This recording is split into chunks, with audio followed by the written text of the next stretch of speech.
time on the outside. Final 16th. Gunrunner reaching for the wire. Collected alongside. And then comes West Coast and War Story. But Gunrunner's on top of the world. He wins the Breeders' Cup Classic over Collected. Then came West Coast, followed by War Story. Arrowgate was coming late, but too late. 1:10-1, and they're at the top of the stretch. Gunrunner set down for the drive by Florent Giroux. He leads by 2. West Coast, the only one with a chance. He's second. Well clear of the others. A battle on for third with Fear the Cowboy coming on. Gunrunner needs another 16th. It's Gunrunner in front. He'll go out a winner. He's the horse of the year, and he's Gunrunner with an unforgettable performance in the Pegasus World Cup. Gunite has a 3-length lead, and Witt is in second. They pass the 16th pole now, and it is Gunite, and he's going to win the 117th running of the Hopeful, and he did it impressively, won by 5. Witt was second, and Kevin's Folly finished third. Map is there on the outside, and they're into the stretch, and it's Echo Zulu set down for the final furlong, opening up by 4 to Robbie. And Juju's map battling for second behind a no-doubt champion. Echo Zulu wins the NetJets Breeders' Cup Juvenile Fillies by 5.5. A giant race on the outside, 3/16 of a mile to run. And it's Messier and Taiba 1-2. Forbidden Kingdom 5 behind. Inside the 8th pole, Messier, Taiba running lights out on the outside. And here's Taiba getting the upper hand in the final stages. The run-happy Santa Anita Derby goes to Taiba under Mike Smith. Epicenter cuts the corner in 5th, and they're into the stretch.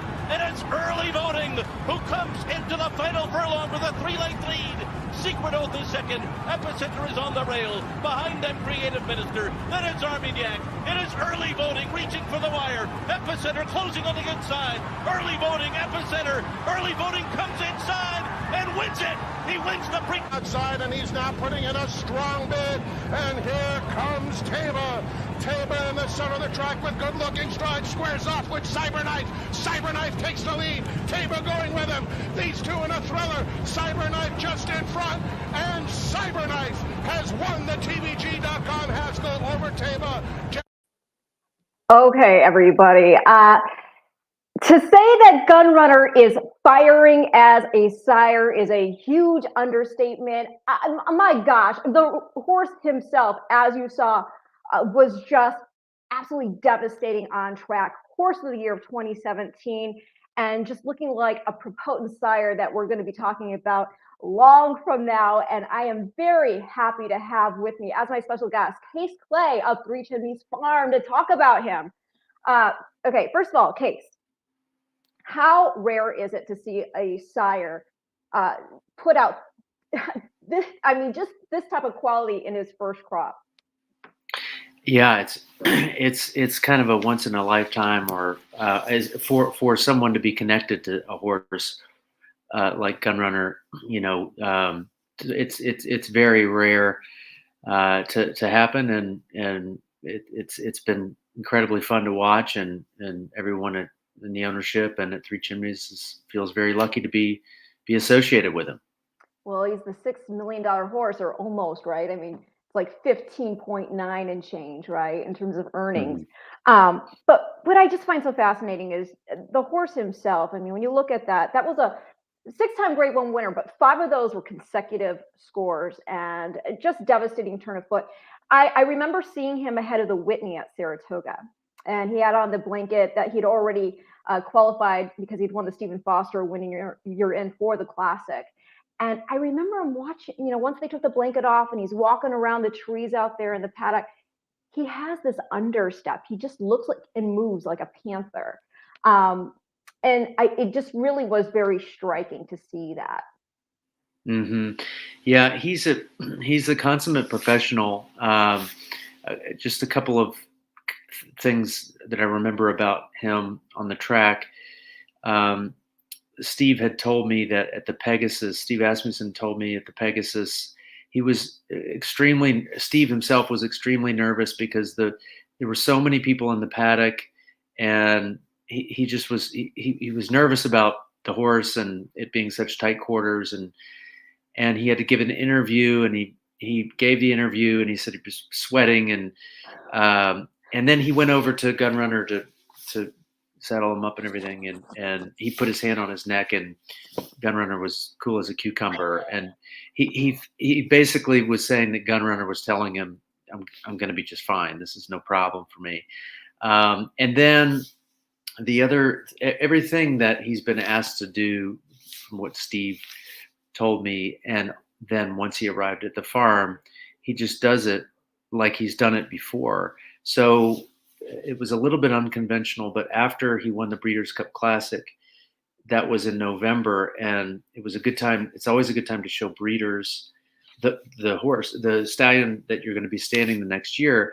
But he was also going to run in the Pegasus. So he came to Three Chimneys, and breeders came to look at him. So it's unconventional to go from the track to a farm, back to the track. And he did it really seamlessly and effortlessly. And then he won the Classic, as you just showed in the montage, going wire to wire with collected really on his heels the whole time, setting fast fractions.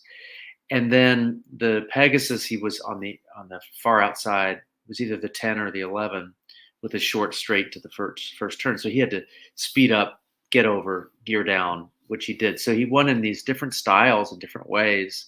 And then the Whitney, he won with a horseshoe in his tail. Yeah. So he's the consummate professional. When do you remember when? Well, I'm sure you do.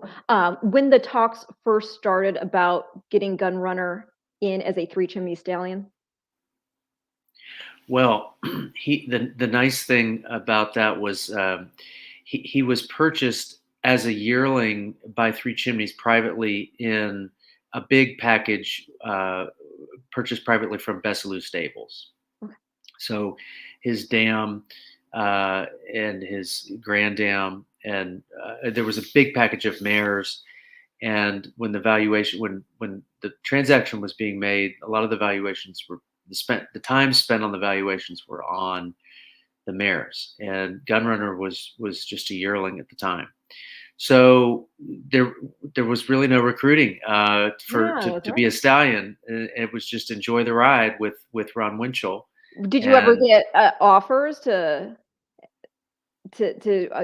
another farm to stand, and you just stood your ground and said, "No, we're going to keep this one"? No, there were a lot of people that wanted to buy shares in the horse, and the horse, Ron Winchell bought half of the horse when he was a 2-year-old privately. So that was also a nice thing that the ownership could just enjoy the ride. Three Chimneys could enjoy the ride without having to stress about recruiting him to stand him. Well, you mentioned his dam, Quiet Giant. She was a Grade 2 winner. She's also a half sister to another stallion you have there in Fantastic, and also to St. Liam, 2005's Breeders' Cup Classic champion. And I'll just play over here on the side because I have it pulled up. I thought it was remarkable because when you look back at the 2005 Breeders' Cup Classic, I mean, you've got some notable horses in there that Three Chimneys has connections with, in addition to St. Liam himself. With that pedigree, you also have Flower Alley in here running second. And Flower Alley, also the broodmare sire of Cyberknife, and Perfect Drift, a son of Dynaformer, who you stood. That's right. Dodo. So how remarkable when you look back at this particular race is it? You know, it's always good talking to you because you're such a fanatic of pedigrees. You know, and I'm just now realizing that. Isn't that cool? With you pointing it out, it's very cool. I mean, it is truly remarkable when you see the depth of this field, and again, the connections they have with your farm. And let's talk actually a little bit more about Three Chimneys itself, because as I mentioned, you already had the connections to such great horses like Dynaformer. Seattle Slew stood there for 18 years, I believe. That's right. Rahi, I mean, can you talk about your family's connection to the farm, the current state of the farm, your role there? Yes. So, you know, really, I think Three Chimneys got its start in the stallion business with an incredible stroke of luck. Actually, Slew of Gold was the first stallion here, and he actually had 4 Grade 1 winners in his first crop. And then Seattle Slew came 2 years later and stood here for, you're right, 18 years.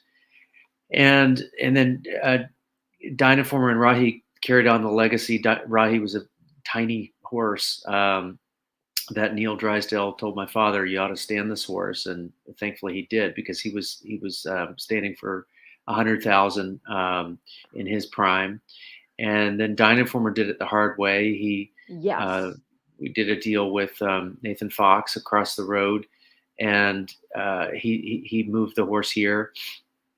And his first stud fee was $3,500, and he went on to his last 6 years for $150,000 after Barbaro won the Kentucky Derby. So it's a lot like a professional franchise where you need your Michael Jordans and Scottie Pippens to carry your team, but they get old and they retire, and so Gunrunner's really a godsend in that regard of being the new torch carrier for Three Chimneys. But yeah, the farm was sold to the Torrealba family in 2014 or 15, and the Torrealbas put a lot of capital into mares and stallions here at the farm, and really with the change of ownership, it's the one thing thankfully that's been constant is good stallions, and that's what really is so important with regard to cash flow and fixing fences and fixing barns, and so and your brand. So that's been great. Well, going back, you mentioning Dynaformer, he was very big, and he had a big attitude from all accounts. Do you have any stories about him yourself? Yes, so we have steel stalls, and they have 3 doors. Each stallion has a corner office here. And he bent the steel rods on all 3 doors. He bit Mike Gordon, the groom's finger off. So that's a true story. Yes, that's a true story. Wow. And yeah, true story. And then Oscar, he pinned down with his knees, and Oscar had a puffy jacket on, and he ripped out the stuffing in his jacket, and thankfully Oscar did not get hurt. So he was a really kind of a Hannibal Lecter type of horse, and but in the end of his life, he had a heart condition, a hole in his heart, and so his last 3 weeks of his life, he actually was very sweet, and Jen Reutz and I and some others would go out and scratch his head, and it felt kind of weird the first time, just sure. But he was very sweet his last 3 weeks of his life. Oh gosh. And as you mentioned, Barbaro, is it cool for you? I'm sure it is. That's a stupid question to say, is it? I'm sure it is when you go to Churchill Downs and you see that statue of Barbaro there. Very, yes. It's really neat, and it's great.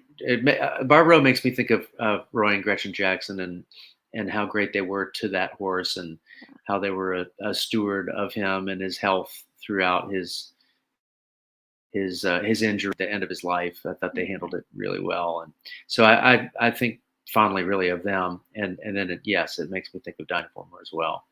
And you actually, not to put you on the spot here, but a friend of mine actually told me today, because I had mentioned to them that I was going to be talking with you on the Future Stars forecast, and they said, yeah, I think he actually had a stint as a comedian. I said, what?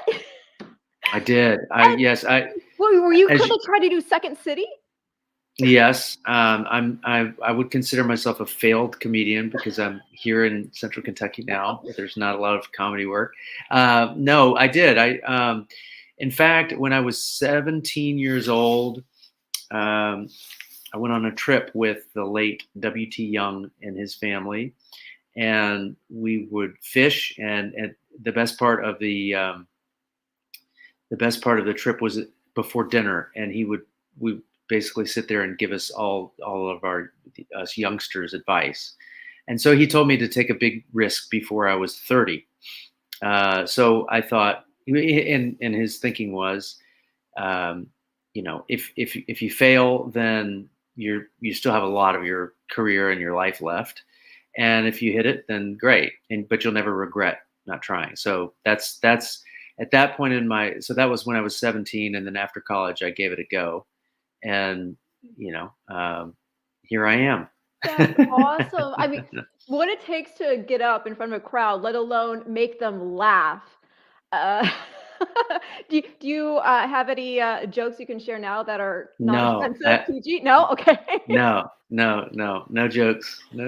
And you have to tell me the friend of yours who told you off the air so I can give them grief.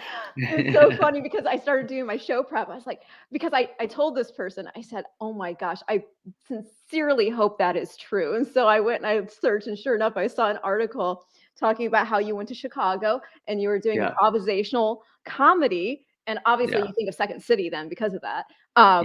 And did you meet any of the comedians there? Oh yeah, it's a very tight knit family there in Chicago, and it was when I was there. So I have a lot of great friends that have gone on to do wonderful things, and so now I can live vicariously through them. There you go. That's awesome. But I mean, also you went back to the farm. You decided to go back. You were working with Smarty Jones. What was that experience like for you coming back? It was good. I mean, I was thinking that the idea of working in a family business would be cool, and it was. And it's interesting because with the farm, coming back, I didn't have a notion that in 2004 that 10 years later, the business would be sold. But it really was a blessing because I was lucky in that I've created so many relationships in the horse business that I wouldn't have had I not been in the family business of Three Chimneys. And so when the farm was being sold, after the farm was sold, I still have those relationships. And in fact, can some of those relationships, by way of introduction, to the Torrealba family, we've done some business together, and they've been the Torrealbas have been very nice to me in that they allow me to have some outside business as well, as long as it doesn't conflict, obviously, and there have been some synergies there that have worked for all of us. So anyway, it's been a really great experience. That was unplanned, but I was lucky in that I was set up in a way to have these relationships. Well, for those watching who are kind of unfamiliar with the day in, day out at the farm, what do you do personally?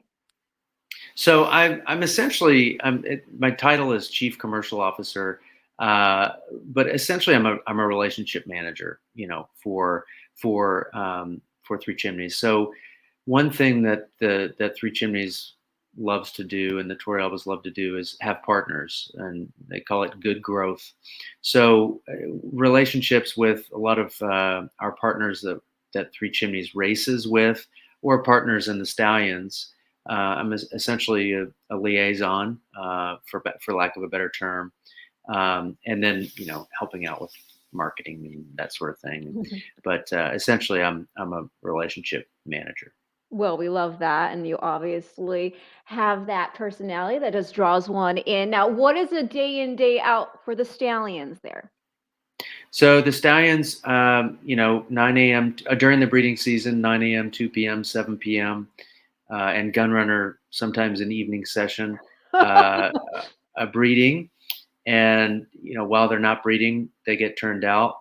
Just like a lot of stallion farms around here in central Kentucky, that we all let the horses be horses, and spring, summer, and fall they're turned out all night unless there's a chance of big chance of rain or a storm or lightning. Now, we had a lot of rain today. Yes, we did, which was much needed.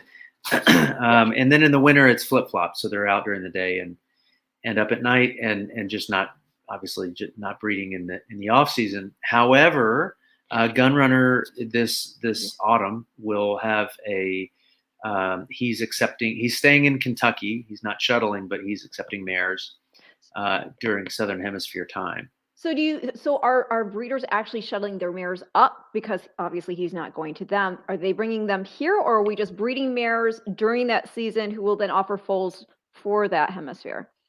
So any are welcome. There are two that are. In fact, there's a Estajab who won the Golden Slipper.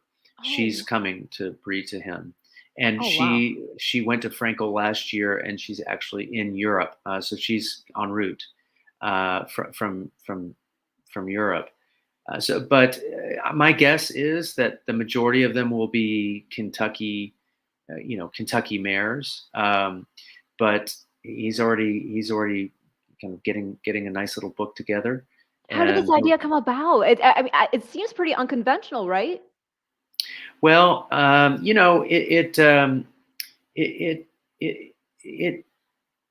it's really, I mean, farms have done it before. Stallions have done it before. Lopa de Vega is doing it in Ireland, and other stallions have done it. But the thought really is, it's kind of a fun question. How good could he be down there? You just never know. So let's give it a shot without shuttling him down there. Just give him a rest up here, but let him accept mares. So it'll be a limited book, but hopefully, the goal is to get some really nice stock down there. And it's tough though, because it's so competitive down in Australia. That it's a nice challenge to try and do. Well, I love the flexibility of that sire line too, because he ran on dirt, but being by Candy Ride, and I mean Candy Ride has been a very versatile sire himself, and then his dam being by Giant's Causeway, that performance he put in the Breeders' Cup was so exceptional, even though it was in defeat to tis now. Especially considering that was his only start ever on dirt, and he was 2000's Cartier Horse of the Year. So, and then we saw what he did as a sire, obvious, Right. So that talent, that grade 1 ability, just remarkable. And the thing I look at with these horses, and it's fun to imagine the fact that he sired again this type of quality. I mean, we're just seeing these grade 1 winners. The Haskell, did you ever think, when he started breeding, okay, did you ever think his first crop would produce the 1-2 finishers in the Haskell, the champion 2-year-old filly of 2021? These are things you hope for, of course, but until you see it play absolutely. out. I mean, to have a Breeders' Cup champion, a classic winner, and a Haskell 1-2 is crazy. It really is. And especially with, I remember being on the backside of the 2016 Kentucky Derby, and Steve Asmussen was saying, "Look, I think he can be competitive in this race. He ran third, but he just keeps getting better and better and better." So, thinking that, I don't think anybody really had expectations that they would come out like this as 2-year-olds. So everybody's just pinching themselves. I remember. here. Oh, I'm sorry. Go ahead. No, everybody's just pinching themselves here. Yeah, I remember back in 2017. It was the same Whitney Week vacation there up in Saratoga, and we were doing EquestriaCon also, and they had a charity auction, and one of the items in the auction was the saddle towel from the Derby. And I remember I was the one going around trying to entice people to bid. I don't know who ultimately purchased it or charity, but I gotta imagine that person feels like they've got a piece of something pretty freaking cool, even though he didn't win that day. That this horse is just, again, not only turned out to be a monster on the track, but to do what he did again with just the first crop, because a stallion's not even necessarily going to get the best book ever until he proves himself. So Right. that's been What can we expect going forward? Yeah, well, it's interesting because it's a what have you done for me lately type of industry, Yeah, and right. so he's got to keep doing. Hopefully, I mean, it's obviously very encouraging what he has started, and hopefully he continues to do it. But the I don't know each this weekend was, I mean, that was a very impressive Haskell, and Track record time for 9 furlongs. right, and to have it 1-2, it's just been. I mean, it's just been insane, really, and hopefully it continues. But it's a tough old game and takes a lot of luck, and so. But he's a godsend, that's for sure. Yeah. Well, I had Brad Cox on the show last week, and we were talking about 2-year-olds, but also how do you not talk about Cyberknife when the Haskells that weekend? And we were talking about how the horse was, going to get it put together. He'd already won the Arkansas Derby. He was coming into the Haskell off a win there in the Matt Win, which is a race that Gunrunner had won himself. And it was just really interesting because he was talking about how that was a hard fought win also because there was that bumping with howling time down the stretch and then that win. So you get the horse, you get him back into his routine, the works and whatnot. He said he looked phenomenal. And he was talking about how this field, you could not afford to make any mistake, stub your toe, anything against this field. It was a true grade 1 race. And so all the more reason to be impressed by the fact that these horses ran 1-2. Of course, Taiba doing this in just the 4th start of his career. And having previously won the Santa Anita Derby, as we saw in that montage so impressively. And I don't know, it's kind of hard. I saw Taiba coming down the stretch and I thought, oh my gosh, he's going to win. And then suddenly I see Cyberknife coming up the inside. Where were you watching this? What's that? Where were you watching this? Oh, I was just watching it with my family at home, and same thing was what had my eye on Taiba and Florent Giroux. When I saw him at Keeneland in October, I had some friends in town and some clients, and we went down. It was the last race, and we went to say hi to Florent, and he said, "Keep an eye on this horse called Cyberknife." And so I was so happy for him. Also having ridden Gunrunner, it's really neat for Florent. I know, right? It truly is, and I'm just thrilled because again, we were thinking about what happens next. How hard is it? Let's say you've got all the money. I've got the money for a Gunrunner, a date with Gunrunner with my mare. How hard is it actually to get to him at this point? Well, a lot of it just depends on the mare, really. He had about 100 applications that were turned away, roughly. Wow. This year, and so, but a lot of times, I mean, there's some great breeders around here, and so a lot of times someone would submit a mare, and the folks here would just say, "Hey, you guys are really good breeders, but this mare just doesn't quite do it. Can you come back with something, a little bit more black type on it, or a little bit younger, or whatever?" So it's it's not something where I mean, it all depends on the mare. If it's a nice mare, they're in. Well, the one thing I was seeing very early on, but now I just don't even think it matters anymore. Before I was like, oh yeah, these gun runners who are out of mares that their stallions are by Stormcat, or a Stormcat sire line coming through because it looked like his Stormcat through Giant's Causeway, like the Stormcat from the mares below. But now I'm just thinking it doesn't matter. This horse is just throwing genetic gold. Well, he's doing a great job, and it's actually back to the relationships. It's good to have really good breeders here in Central Kentucky because they know their mares really better than we do. But you also have to have some sort of kind of a standard, so you don't want to, a 19-year-old mare is probably not going to get in, but they're usually good breeders, so they can come back with something else, and sometimes we can come to an agreement there.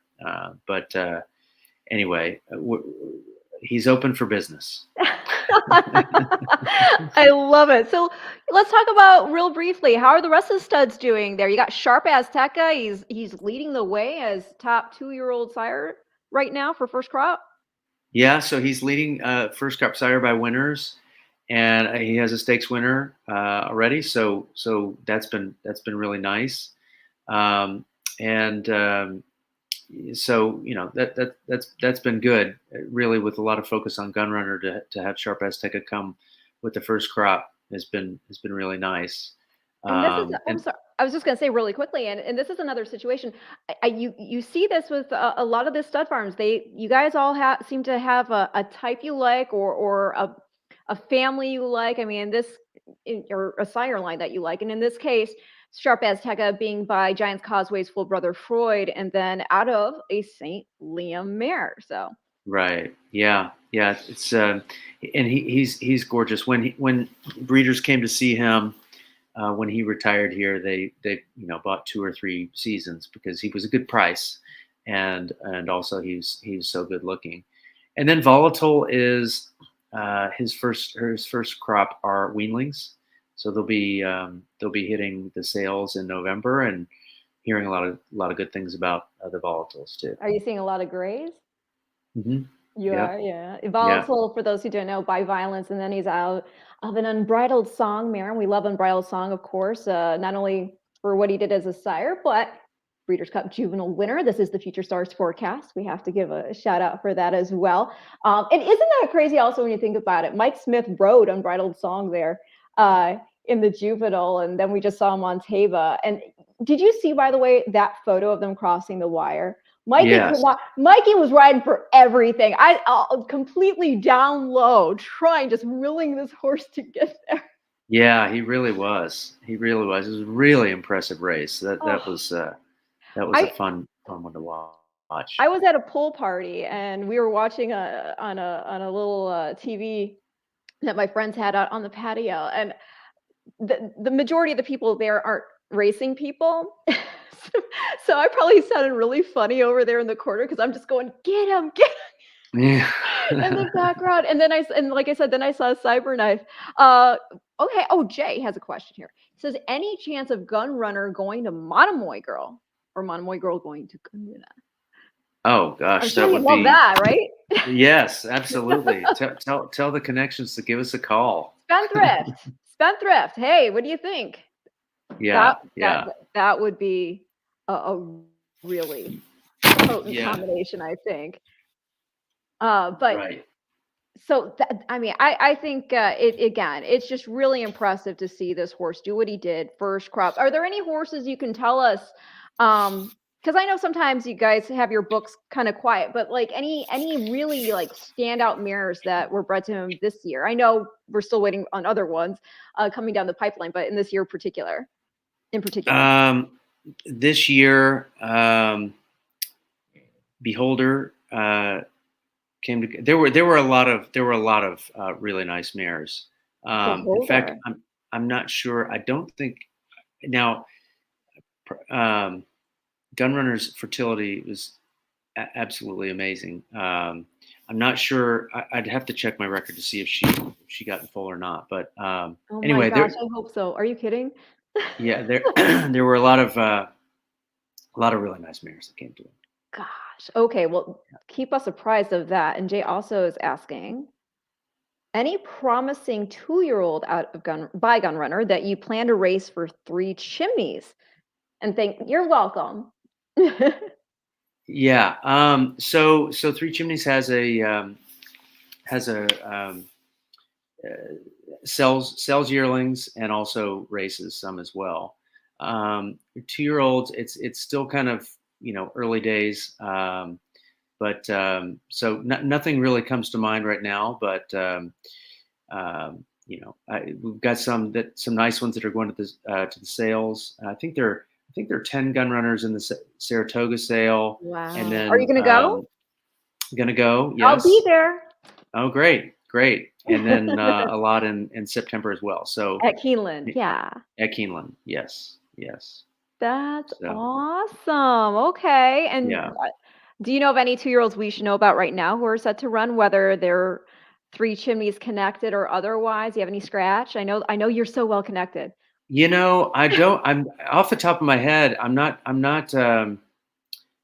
the 2-year-old front. Nothing is coming to mind, but I'm sure they're out there. I'm just embarrassed to say I can't think of one right off the top of my head. Come on, Case. Yeah, I know. But I'm sure they're out there, and I'm sure at Saratoga is where you really start to hear about the scuttlebutt of what's kind of what's out there and on the 2-year-old front. So anyway, we'll see. No, for sure. Geo, any quiet giant siblings to Gunrunner?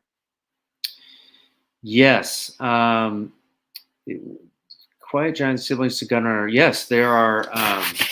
They're out there. I'm pull it up right now, but do it. Let's see here. Sorry. No, it's okay. I love the live nature of this show, that people can actually participate. They can ask their questions, comment. Yeah. It's right. not. I mean, it's awesome to get the insight from the actual people who see these horses day in, day out.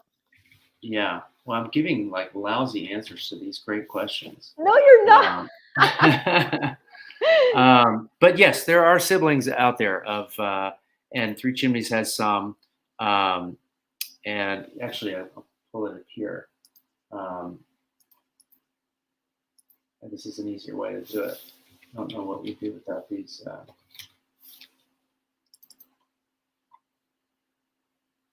Case is on the case right now, y'all.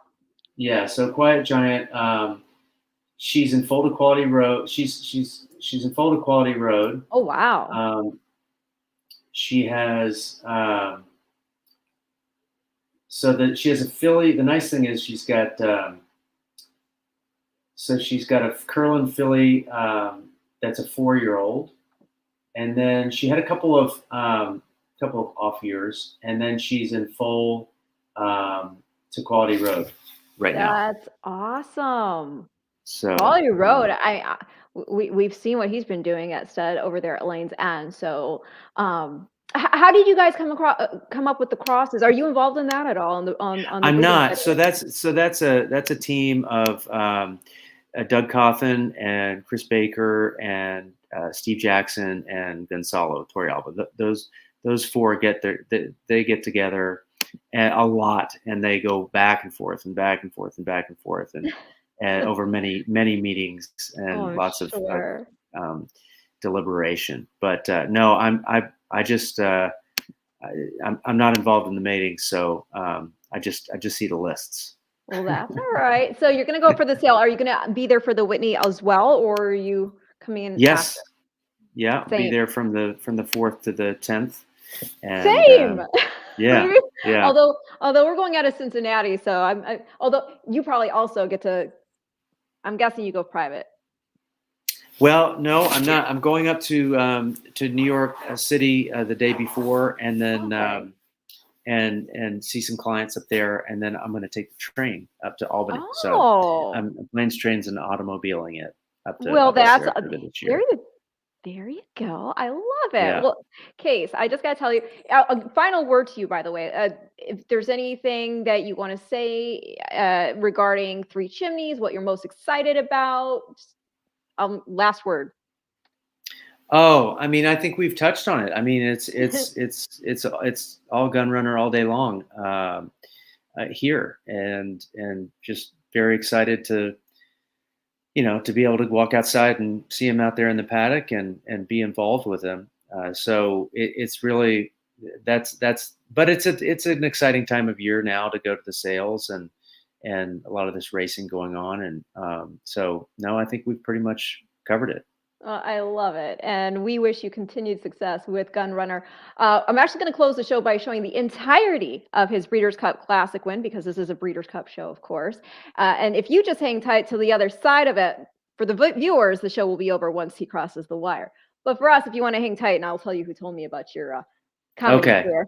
Sounds good. I will do that. But everybody else, this has been your Future Stars forecast on a 2-year-old Tuesday, focusing on just the sire sensation that Gunrunner is turning out to be, and my very special guest, Case Clay of Three Chimneys Farm. I hope you enjoyed, and I'll see you back here next Tuesday. In the meantime, let's close it out watching this 2017 Horse of the Year win the Breeders' Cup Classic. They're all in line. We are ready for the start. They're off in the Breeders' Cup Classic. Arrowgate broke to his left coming out of the starting gate. Not a good beginning for him, but a great one for Gunrunner and Collected. These two will go out for the early lead together, and a crush of horses trying to get position behind them. Muktahij, Churchill, and on the outside, West Coast. And then it's Pavel right behind them. Then it's War Story. Arrowgate, who hung a left coming out of the gate, is racing about 10 lengths off the lead with a lap to go. He's alongside of Gunavera. After that, it's War Decree and Win the Space. So Gunrunner will get ahead of Collected early on here. That first quarter mile was a taxing 22.50 seconds. And with 7 furlongs to run, Florent Giroux and Gunrunner lead it by a length. Collected and Martin Garcia second on the outside. Churchill is third. And then it's West Coast running in fourth. Muktahij is fifth by 2. Pavel is sixth. Arrowgate is down on the inside of War Story onto the backstretch. Mike Smith trying to find a good spot with him. He's 8 lengths off the lead after a 46.31 half mile. Then Gunavera and War Decree, and far behind is Win the Space. So they go up the backstretch in the Breeders' Cup Classic at Del Mar. And Gunrunner and Collected are 1-2. And Arrowgate is near the back of the field. Mike Smith trying to urge him. He's still about 8 lengths behind. Racing for the far turn, Gunrunner the leader. On the outside, Collected has been battling him the whole way. 3/4 up at 110.50 seconds. West Coast is now 4 lengths off the lead and being ridden by Javier Castellano. War Story is fourth under a drive. Arrowgate's going to take the far outside route. He's coming up on the outside of Gunavera, but he's a long way behind Gunrunner and Collected as they make their way to the top of the stretch in the Breeders' Cup Classic. They're into the stretch, and it's Collected and Gunrunner. They've been battling since the gates opened. Gunrunner's got the lead. Collected, West Coast is bearing down on them on the outside. Final 16th. Gunrunner reaching for the wire. Collected's alongside. And then comes West Coast and War Story. But Gunrunner's on top of the world. He wins the Breeders' Cup Classic over Collected. Then came West Coast, followed by War Story. Arrowgate was coming late, but too late. The final time was 2 minutes, 1.29 seconds.